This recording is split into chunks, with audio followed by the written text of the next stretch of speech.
ముఖ్యమంత్రి షాడో ముఖ్యమంత్రి మిమ్మల్ని టార్గెట్ చేశారు. మీ వెన్నులో వణుకు పుట్టట్లేదా?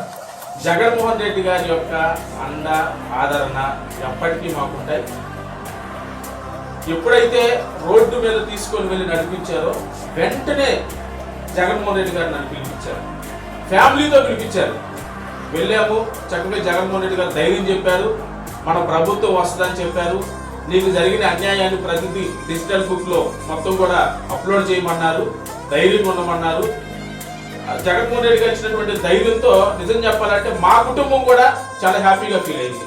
ఆ తర్వాత ఎప్పుడైతే తీసుకొని వెళ్ళారో ఆ రోజు సాయంత్రానికే లేళ్ల అప్పిరెడ్డి గారు నేను అన్నయ్యని పిలుస్తాను, నాకు వెంటనే ఫోన్ చేశాడు.